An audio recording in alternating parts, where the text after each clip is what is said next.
AutoSys Web UI installation in single server mode on Windows with a Microsoft SQL Server database. In this module, we will learn how to install AutoSys Web UI in single server mode on Windows using a Microsoft SQL Server database, configure it, and validate the installation. Prerequisites and considerations. To install Web UI, the recommended machine memory size is 8 GB RAM. An instance of CAEM must be installed and accessible. We recommend installing CAEM on a dedicated server. CAEM must be running when you install Web UI so that registration can occur. Otherwise, you cannot install Web UI. The password for the user IAM will be required during installation. REST Web Server, which is installed by default when you install AutoSys Workload Automation, is required to enable enterprise command line and forecast functionality with Web UI. Before installing, stop performance monitoring, antivirus, and anti-spyware software. The database schema should be set to case-sensitive before installation.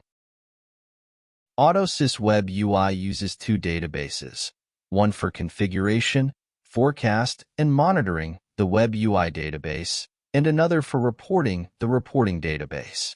They can be the same database or two different databases, depending on whether you want to have reporting and the amount of data to be stored. AutoSys Web UI includes an internal database Derby, but is not intended for medium to large sites. We recommend using an external database, Microsoft SQL Server, or Oracle. The Derby database is not compatible with high availability. For an external database, the database must exist. A database admin user is required to create the database objects during installation. For more information, refer to the AutoSys Workload Automation documentation. This video will demonstrate the installation and configuration of the AutoSys Web UI in single server mode on Windows. We will use Microsoft SQL Server as the database. We begin by validating the connectivity with all necessary components before the installation of the Web UI. Let's validate if we have connectivity to the CAEM server and the database server. We start with a ping to the CAEM server, and we get a response. We can reach the CAEM server. Now, let's validate there is connectivity through the port using a TNC command.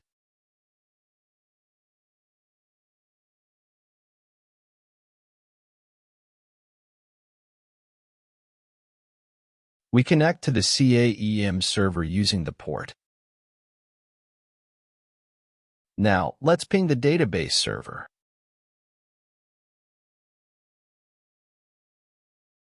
We get a response. We have connectivity to the database server.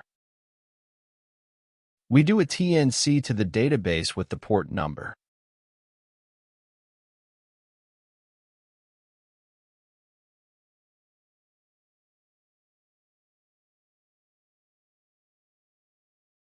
We connect to the database server using the port. Now we ping the AutoSys server, and we get a response. We have completed the connectivity validations.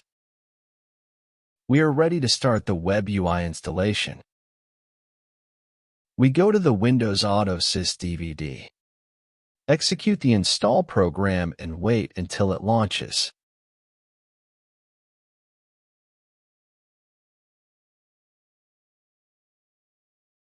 The installation wizard appears. Click Next to continue. Accept the license agreement and click Next to continue. Select the option to install the product and click Next. Select Custom Installation. The Express option is only for the AutoSys server. Select Next to continue. Select the Java bundled with the product and click Next. These are the components to install. Uncheck all the components marked by default.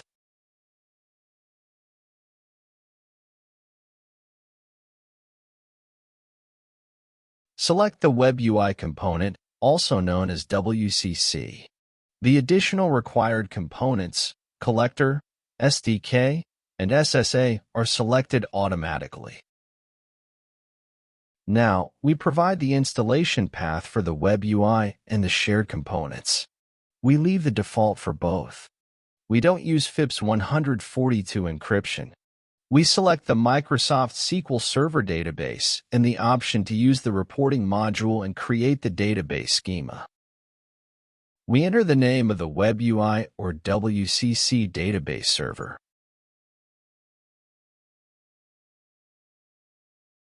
And the database name.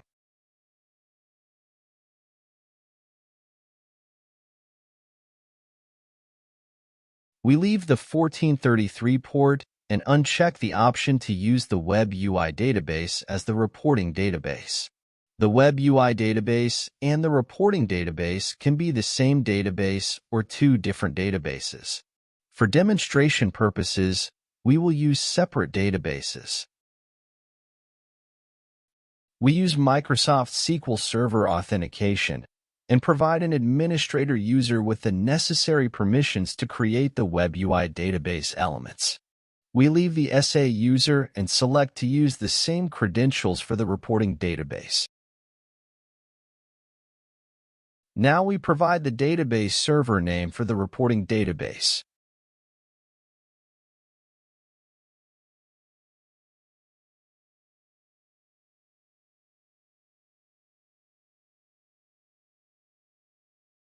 And the database name.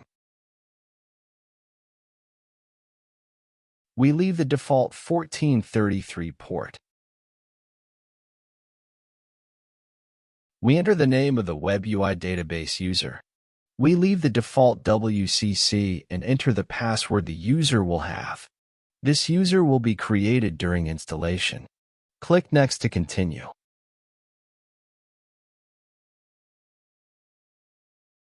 We enter the CAEM server name and the CAEM administrator user password.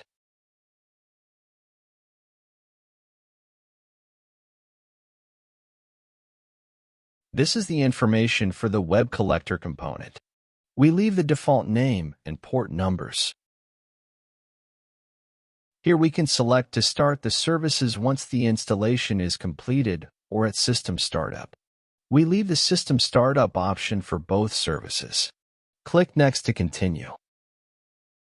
The installation summary appears and shows where the installation logs will be written. The installation type is Fresh Custom. The Java to install and the components to install, the Web UI Collector, SDK, and SSA. The installation paths and the database to use, Microsoft SQL Server. We are going to have two databases, the Web UI database and the reporting database. The Web UI database user to be created is WCC. And we click on Install to begin the installation.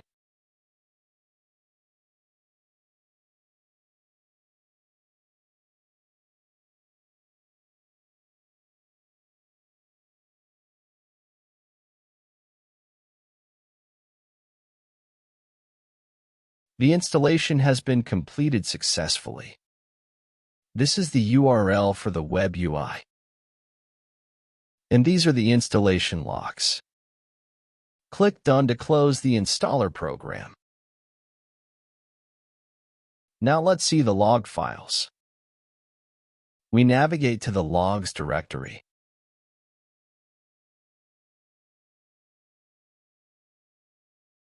And here we have the installation logs. This is the log with the installation details. We go to the end, and here is also the URL to launch the Web UI. We have completed the installation of AutoSys Web UI on a Windows server with a Microsoft SQL Server database. Now, let's start the web UI and configure it. First, we go to Services to check the web UI services status. The services are not active.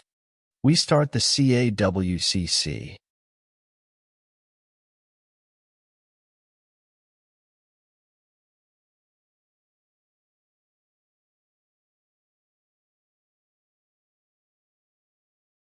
And now the two services are running. One service depends on the other. We now open a web browser and launch the web UI. This is the web UI login page. We log in with the EJM Commander user. The default password is also EJM Commander, equal to the username. This user was created during AutoSys installation and has the highest privileges. It is recommended to change the password for the AutoSys default users after the installation. This is the web UI. Let's configure it. We go to the Configuration tab. We are going to create a new server. Enter a name to identify the AutoSys backend server you want the web UI to access. In case there are several AutoSys servers, the server name must be unique for each server. We enter the name of the AutoSys instance to which we will connect. The application server name. In this installation, it is the same server where we have installed the AutoSys server. The default application server port is 9000.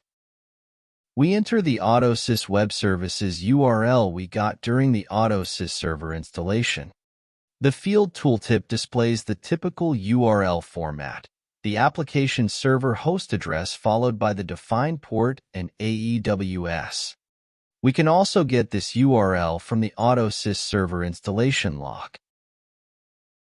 Let's take a look at the AutoSys server installation log.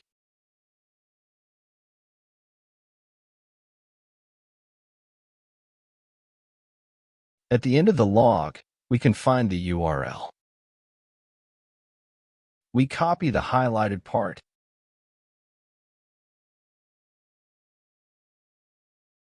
And paste it into the web services URL field.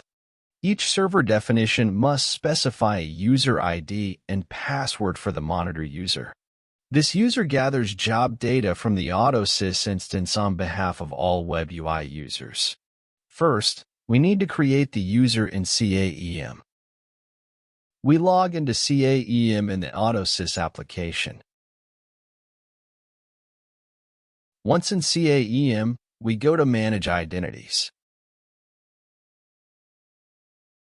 We click on Users, and the new user panel appears. Enter the name of the new monitor user. We select AE Monitor as the name. Select the AutoSys applications so the user can access AutoSys. And enter a password for the user.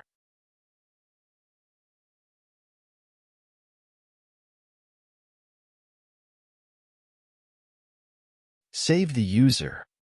You can also add users by referencing an LDAP server like Active Directory as the source for storing users. CAEM will authenticate and authorize the user to access the allowed resources based on the user access rights defined in CAEM.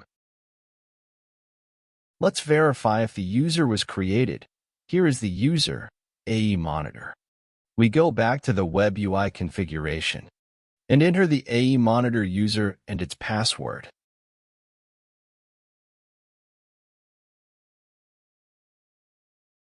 We save the server definition and then click on Done. And now we are going to validate the server we created. We select the server and then validate it.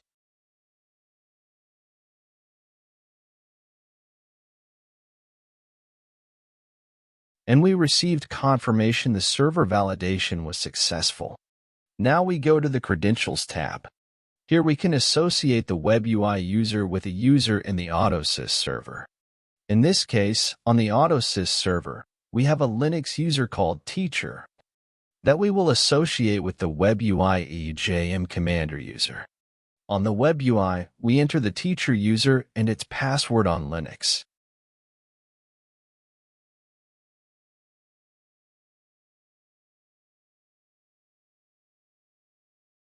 Select the Add option and then validate the user. It verifies the user exists in Linux. The user is validated. The EJM Commander user can now execute Linux commands in the Enterprise Command Line WebUI option and do forecasting. We have completed the WebUI configuration. Now, let's validate that the installation works correctly. We are going to create a test job. On the Quick Edit tab, select Create, and select the Command option to create a command job. Enter the job name, and select the agent machine to execute the job. We enter the command the job will execute.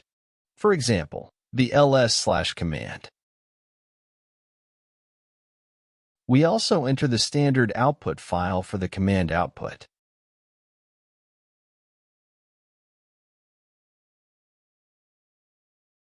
And the standard output error file.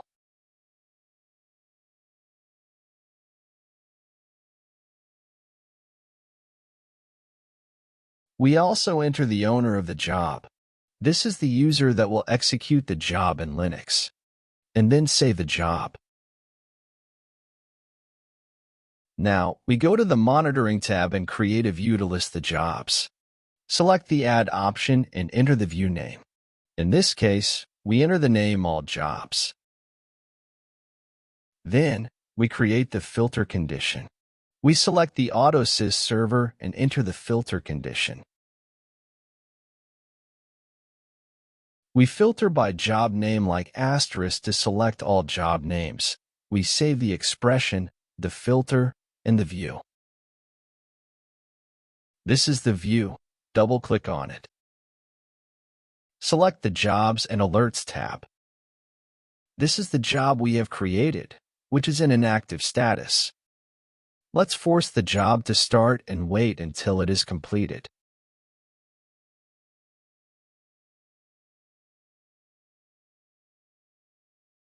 We check the status, and the job has now run successfully. Now we open the job details and go to the ls command output.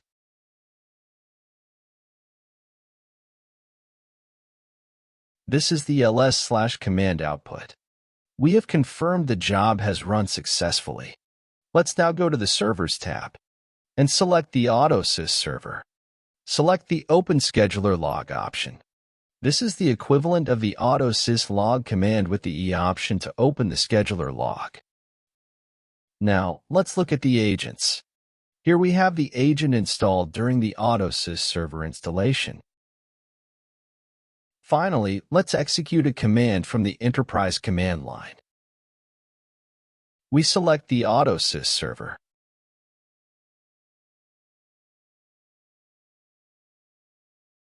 And execute the chk_auto_up command on the AutoSys selected server. With this, we validate that the credential association between the Linux user and the WebUI user is working. The command was executed successfully, and here we can see the output. With this, we have completed the AutoSys WebUI configuration and validation. In this module, we learned how to install AutoSys WebUI in single server mode on Windows with a Microsoft SQL Server database, configure AutoSys WebUI, and validate the installation.